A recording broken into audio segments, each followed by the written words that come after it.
today's topic is going to be about supplements. And why is that such an important topic? It's because there are supplements everywhere. It is $1 billion industry. But at the end of the day, what you're taking, is it the real deal or is it fake? There's so many facts out there. There's so much noise on the internet. Everyone's going to buy the first thing they hear about, all the trends. But many of our supplements is not what you think. So today I want to take the time to enlighten you, because I'm all about bringing awareness to you about your health and your health journey. And I have an amazing guest with me today. His name is Doug Godkin, and he owns his own supplement brand. And what makes him so special is something he said to me a while ago. And he said, I don't like the supplement industry. So that's a conflict of interest, don't you think? He owns a company, but he doesn't like the supplement industry. And he's going to tell you why. And I need you to stay here to listen. So get your pens, get your paper, and let's go. So everyone, this is my friend, Doug. I love talking to him. And we can stay on the phone for hours because he educates me. And you know what? As soon as he educates me, I go run and get the camera and start educating you. And even before I run and get the camera, even though Doug educates me, I just want you to know I do verify the things he said. So everything that he says is verifiable. I'm a researcher. And so now I want him to tell you. But what this topic is about is, do we need supplements?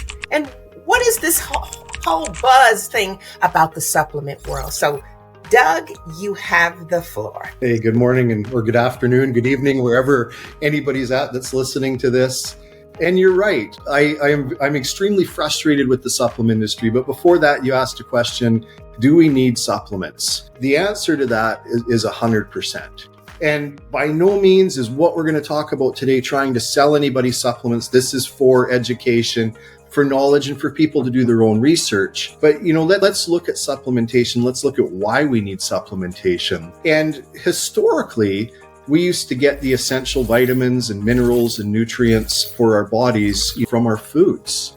But as we all know today, our foods are nothing but substance. They come out of a box or a can or a package. And if people were to read the ingredients of what's in those foods, they're all processed ingredients, which means that they've been, even if they started out in a natural state, they've been altered so that they can last longer on the shelf and have that 3, 5, 10-year expiry date. So we've robbed our foods of the vital nutrition that used to come in them. And as a result of that, we need to look to supplementation to give our body the vital minerals, nutrients, trace minerals that we're missing coming from our diet. And even our fruits and our vegetables. And, we can talk for hours about organic foods. Our organic foods are organic-ish, if we wanted to say that. But in many cases, organic foods are still sprayed with nasty chemicals. Yeah. And grown in soil that's been depleted. So, we may have an organic classification on some of our foods, but if we truly understood the processing and the growing of organic foods, it's not that great anymore either. So our bodies have been depleted of the essential nutrients. And as a result of that, you see different health conditions arising, autoimmune conditions, cancers, anti-inflammatory conditions, poor digestive health.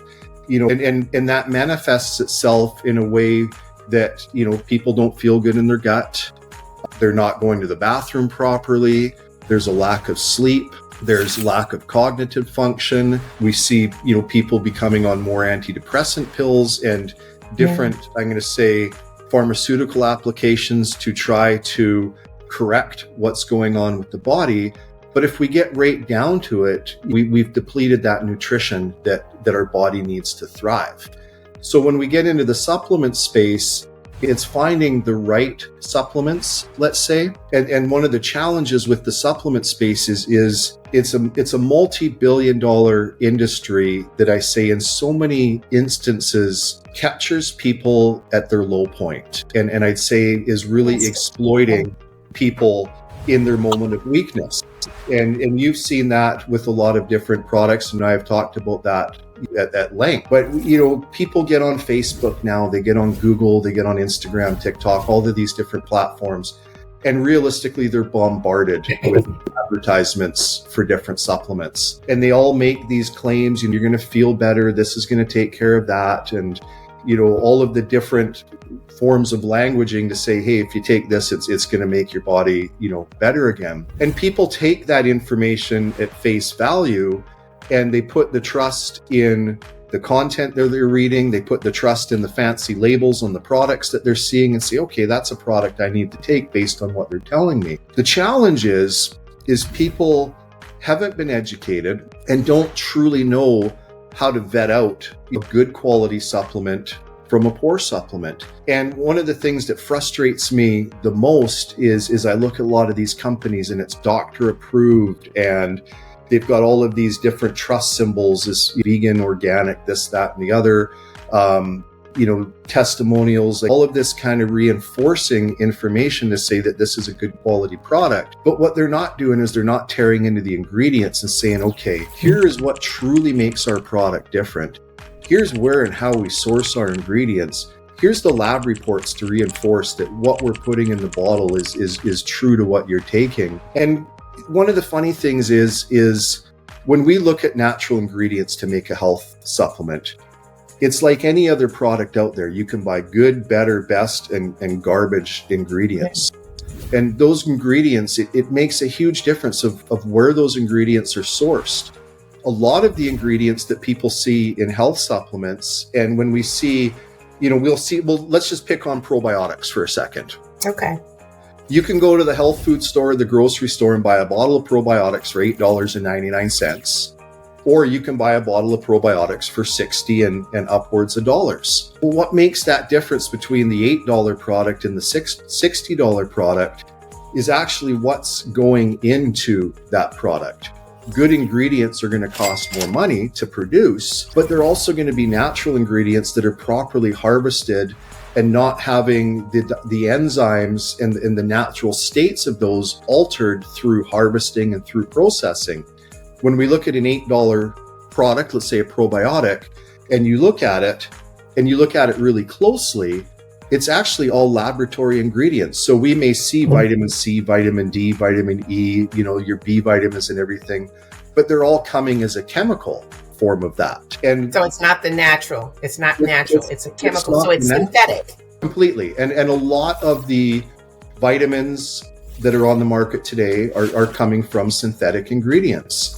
Well, we just addressed a couple seconds ago that our foods are synthetic ingredients and altered ingredients. So how do we look at rectifying what's going on in our body when we're trying to overcome that? And then the supplements are synthetic as well. Everything that you just said could be a little overwhelming for some, because you just identified that there is a major problem when looking for supplements. So now a person would say, so now what do I do? But I appreciate you bringing out the fact that basically to narrow down what you just said, many supplements are synthetics.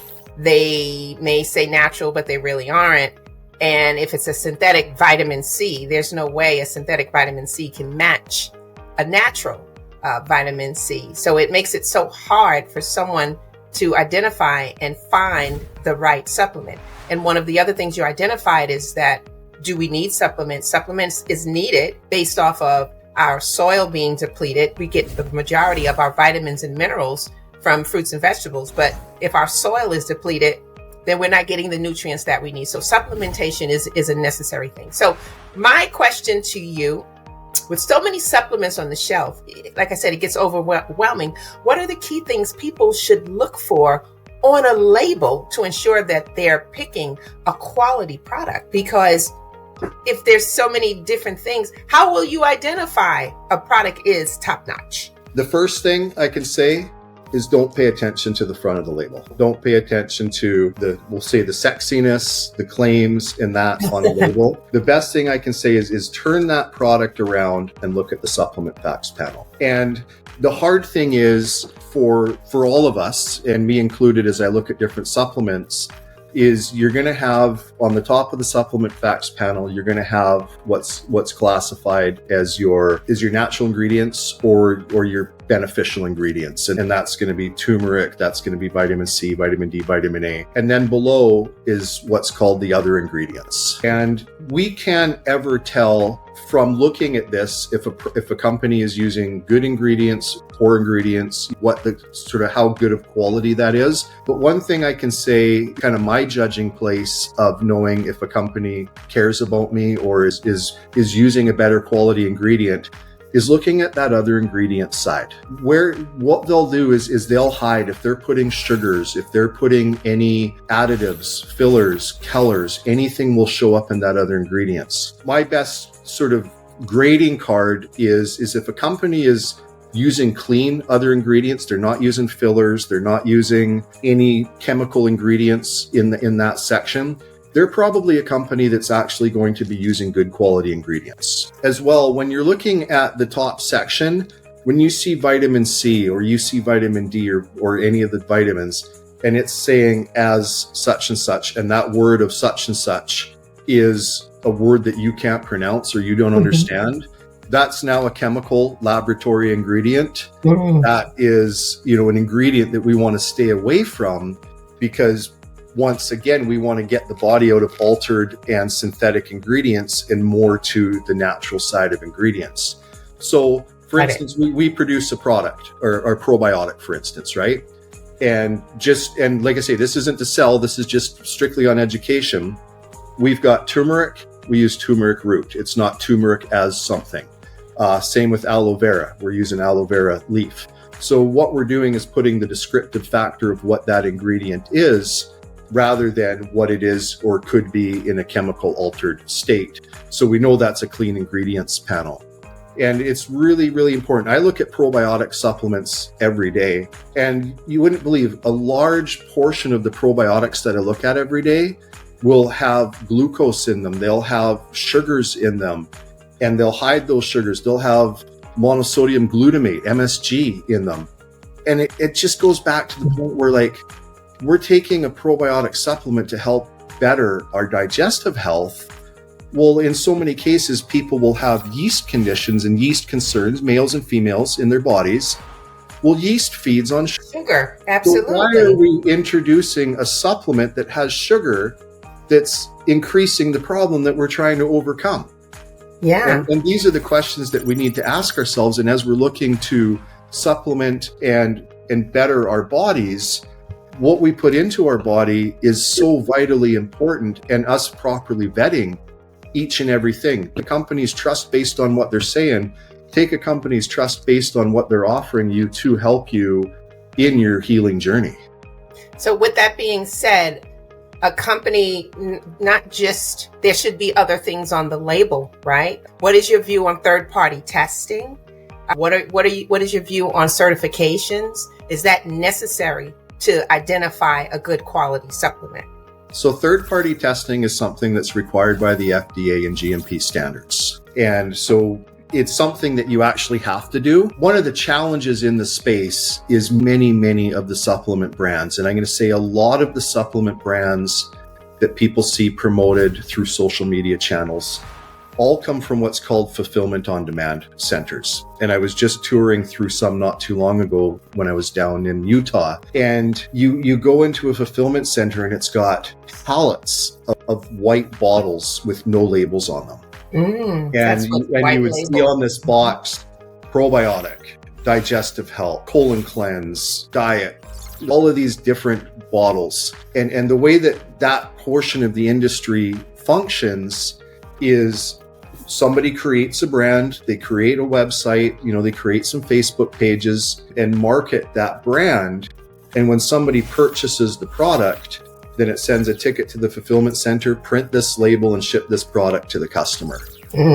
That company actually has no relationship with their product. They're just selling a product. And those products, and I go through and I try to do as much research as I can to see what everybody's producing and why and how. So I reach out to these different companies and say, okay, send me your product list, send me your ingredients decks. I want to, research what you're doing. And I look at these products and they're just made to the absolute minimal standards, contain a lot of those ingredients that we don't want to put into a supplement. But these companies are doing ginormous amounts of sales based on good marketing and good positioning. So within that, the poor consumer or the person that's looking to better their health are getting deceived in so many different ways because they haven't been taught to think about what we're talking about right now. They're just thinking, I see ad, I see claims, I see stories, I see this as a good product, or my friend referred this to me, this product, but nobody's going through the steps to vet that out for themselves. And people will be conscious about, hey, I'm not going to eat this, I'm not going to eat that, or they'll be very conscious about some diet and lifestyle things, but they're not putting their supplements through those same paces. And I agree with you there. So the average person, when you're looking for a supplement, what he's saying is you're not considering supplements the same way you're considering your food. So if you're on a health journey, most of us on a health journey, we are considering what we're putting into our body. But the average person is because the label said that it was a supplement and it can do this and do that, you just purchase it. So here's a prime example. Probiotics, as a board-certified nutritionist, I talk about probiotics all the time because probiotics is a step that you cannot miss if you're trying to heal your gut. Probiotics, if it's a quality probiotic, contains live cultures. And the purpose of the probiotic is to fill the body back with the good bacteria because of a lack of bacteria that it may have lost through antibiotics, through processed foods, through so many different things that could have led the body to no longer have a good balance of the good probiotics in their body.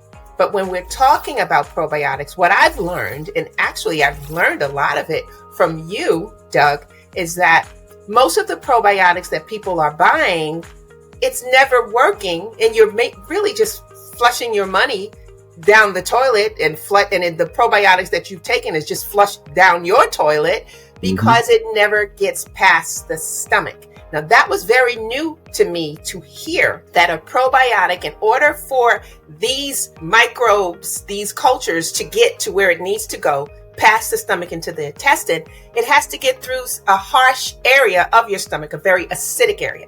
And what I learned in a study, it said that 92% of probiotics never get past the stomach.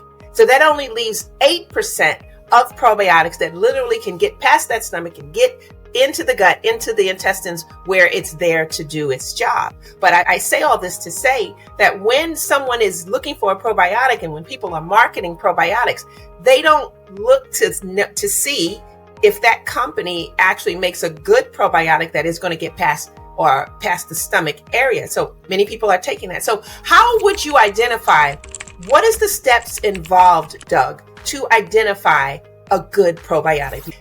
Because gut health is so important, and because we all are now learning that, just like Hippocrates said, every disease begins in the gut. If we're wanting to heal our bodies naturally, we have to start with the gut. And one of the ingredients or the tools to start healing the gut is with probiotics. But how do you identify a good one? What do they need to look for? Well, I guess I'll start with saying what's the first thing not to look for. So in the probiotic industry, and people have been sort of trained this way, I'm going to say on the internet, is they look at it and they say, oh, such and such probiotic has 15 billion, 20 trillion, CFUs, and those are colony forming units.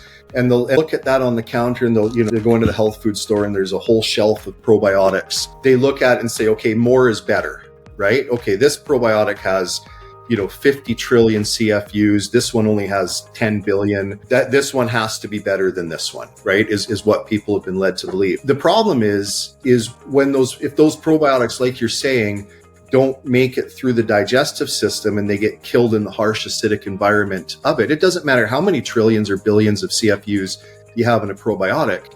It's actually having the right blend of those probiotics that can survive and thrive and wake up in that environment and make them their way through the system. So a lot of companies will sort of stack them as full as they can or as much as they can fit into a pill in hopes that those CFUs or those colony forming units can make it through the digestive system. But as you said in that study, only 8% of the average probiotic supplement makes it past the digestive system. So that's one of the big things, is not rating it on the CFUs, or colony-forming units. Okay. Which, for anybody wondering what's a colony-forming unit, think of that as just the digestive enzymes, or the lactobacillus, or those probiotic enzymes. So that's a really big one right there. Looking for the research and the studies, and I provided you with a bunch of research the other day of actually, proper placebo testing on probiotics and those harsh environments of what could make it through. Mm-hmm. We see other companies, this one I kind of chuckle to sometimes. There's some prominent in the probiotic space that will actually dual encapsulate their probiotic as their way, and that's basically putting it in 2 capsules so that hopefully, as it reaches that harsh acidic environment of the digestive system, it peels through 1 capsule, but then it can pass through, and by the time it reaches... Is that possible? That's a new form. We have dual encapsulated our probiotics. I haven't seen any research pro and against it, but I think it's kind of like, okay, well, that shooting in the dark, seeing if we can do that. So there's a lot of different companies that are trying different methods of trying to bypass that digestive system. But realistically, it comes down to a proper formulation and using the proper probiotic enzymes, let's say. And the research that I showed you the other day is, what we've got is a probiotic that after 24 hours is still 75% alive in the digestive system. Which is very rare. Exactly. And it's an ingredient, it goes by the trade name of MB40, but that's the lactobacillus and the different functions of the enzymes that do that. And we're currently doing a study with the National Institute of Health right now on these as well. But there's, 4,000 research papers on MB40 as a digestive enzyme blend on the National Institute of Health that show exactly what this is doing. So that's the kind of research that people need to look for. And also, don't take anything at face value that you see. Phone the company that you're looking to do business with and ask their customer care team, some questions. How do they source their ingredients? How do they procure the products? Do they third-party lab test? And I know that we said earlier that third-party lab testing is a part of GMP standards, but you'd be surprised with the amount of companies that kind of bypass some of these steps in order to quickly get their product to market or save themselves money. What I am understanding is that the FDA does not regulate, or they're not so stringent on the supplement industry as they are medicine industry. Could that be the reason why supplement companies can put anything on a label and not really care too much about quality? Yeah, the supplement industry is heavily regulated to a certain extent. The FDA mostly is going to look at healing, treating, and curing claims. And that's where in the supplement space, we can't ever say we can heal anything, we can treat anything, we can cure anything, because that's reserved for the pharmaceutical space. Mm-hmm. So in the supplement space, from a languaging standpoint, we have to stay in a supporting role of how we're going to support a healthy heart, how we're going to support sleep, how we're going to support cognitive function. But I can never say, hey, take this product and your digestive concerns are going to go away, because that's making a healing, treating, and curing claim. And you say your brand is going to stay clear away from all of that. I wanted the whole concept of this conversation with you and I is to bring awareness to supplements, because like you said in the beginning, it's a $1 billion industry. And many people are taking supplements on false claims. This whole purpose is to bring awareness, and it's wonderful. And I can appreciate a supplement company sitting here and sharing this with me, because you're being very transparent. This is not at the end, we're selling a product. This is not being endorsed. You're not endorsing. It's not sponsored by you. I brought you in because I thought you would be the perfect person to explain. You are an expert in the supplement industry, and you would know firsthand what someone should look for, whether they choose your supplement or choose another. It should still be the same. And I appreciate that in regards to what you do, Doug. In my practice, I use your brand. You know that, and I'm talking to my audience. I use his brand. His brand is called Life. And I've been using the brand now for several years. And no, I didn't use the brand because him and I were friends, because we really didn't become friends until after using the brand and seeing how powerful it was working for my patients and clients who were coming to me. He has a whole line. I started out with his silver line, which I have it here. It's a pH balanced, alkaline structured silver solution. And this is, I put it in, my mother takes this every morning, by the way. And it's such a phenomenal product to help the body, alkalizing the body. And then he has so many other things, but you being the person to it's like, let's set the record straight. That's what you're today, to say, listen, okay, I might have a product, but let me set the record straight on products as a whole, on supplements as a whole, which means you could also be, putting yourself on the line in a sense. But if a brand is transparent, then you don't have anything to worry about because he's putting it out there. And I know from my experience, when you're looking for supplements, efficacy is very important. Quality is very important. And like you said about the CFUs, which is the colony forming units, when we're talking about probiotics, most people, the hype that they're selling you on is the trillion CFUs, the 100,000 CFUs, because you're thinking, oh, well, the more CFUs, the better this probiotic is going to work for me. But from what we learned from Doug, it's not necessarily all about the CFUs. It's can these bacteria strains get past the stomach where it needs to go? And most of them, a lot of them are dead before they ever get to the stomach. That's some of the things that we want to address. Other questions that I want to ask you in regards to supplements is, do you explain to the audience when you're taking a synthetic supplement what it could do to the body and why it's important that the quality of the type of supplement you're taking matter? Because I know in my point of view, I talk about liver health. And something synthetic is going to make the liver work harder. But I want them to hear it from you that when you're choosing a supplement that doesn't have the right standards based off of the production, because that's where it starts from, the manufacturer and the production, what it could actually do to the body. For sure. And we talked about this, you and I, in the past. The body is the healing, treating, curing machine. It's not the supplement that's going to do that for you.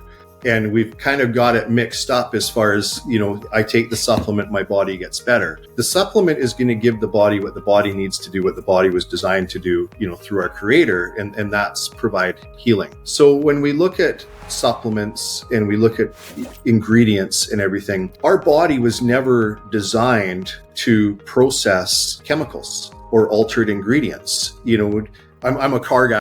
I would never put water in my oil canister of my car, or I would never put, oil in my radiator. My car isn't designed to do that. And as a result, it would blow the motor. So it's the same function with our body is if we're putting toxins or laboratory created ingredients into our body looks at that and says, well, I don't know what to do with this. Right. So what it's going to do is it's going to store it in the liver. It's going to store it in the kidneys. It's going to store it in the fat cells. And over time, as those substances build out, then it creates inflammatory responses and it creates cancers and it creates other things that's happening in the body. And then it can take years, it can take months. All of a sudden, we get to a point one day where it's like, I'm sick. Then we go to the doctor and the doctor does 5 minutes worth of tests on you and says, okay, you've got such and such a condition. Here's a prescription, head off to the pharmacy, put a whole bunch more chemicals in your body and you're going to get better. Yeah. Right? That's our the world today, right? But when we get right back down to it, and this is where we have to look at things as a supplement company. I have to look at things as a person that puts supplements together.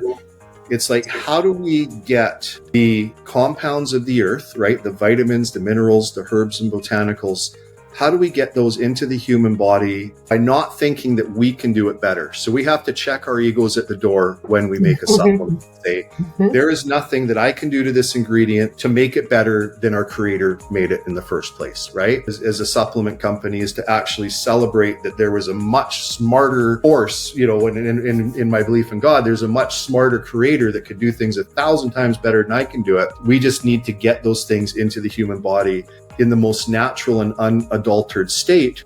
So once again, that the body can be the healing, treating, curing machine.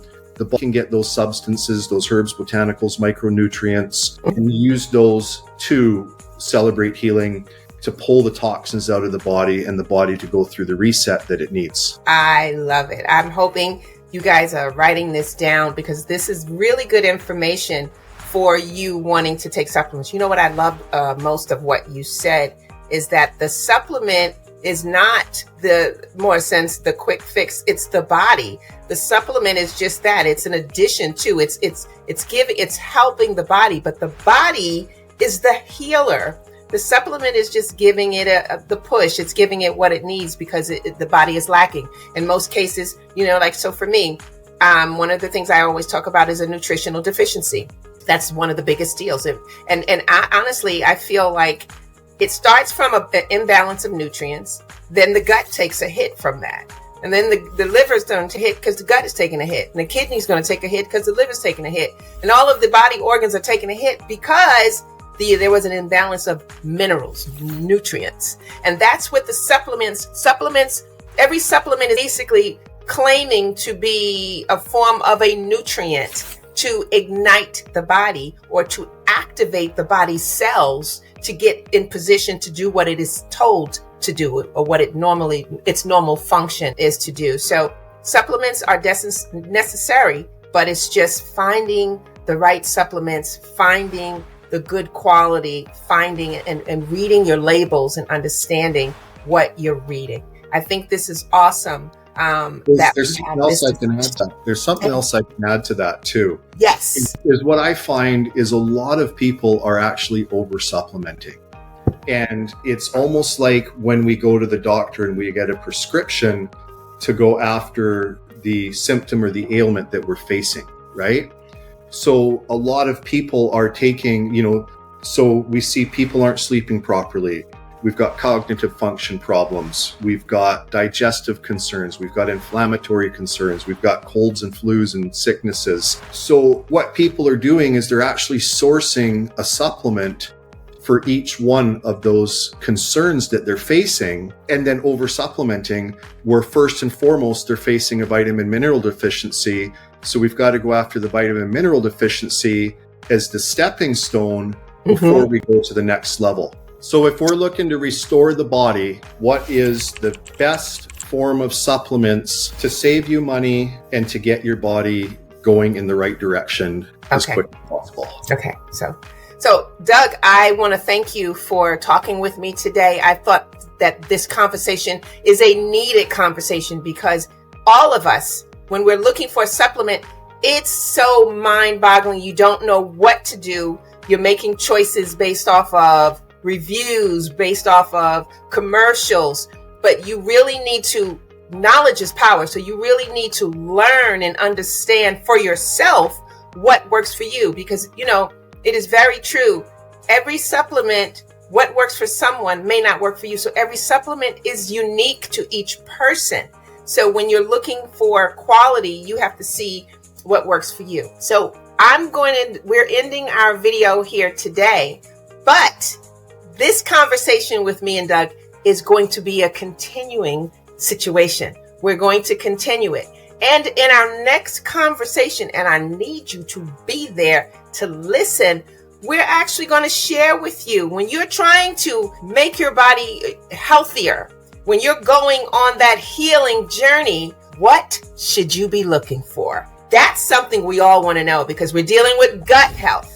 We're dealing with autoimmune issues. We're dealing with acne. We're dealing with sleep issues. We're dealing with inflammation. We're dealing with weight gain. We're dealing with anxiety and depression and so much more. And yes, a supplement, like he said, it's not going to be the cure-all. It's going to be something that supports your body system. So Doug, I need you to be here because he's going to tell you some of the best supplements that your body needs to bring you back to optimal health. So I will see you. Stay tuned. I will see you in the next video with me, Doug Godkin. And if you want to check him out, you can go to amiolife.com. You can see all of the product line. They have so many products that is absolutely amazing. It took a while to find them. But because I am a practitioner that will only talk about things that is healthy for the body, once I found him, I said, I am going nowhere else. I got what I was looking for you. So I'll see you in the next video.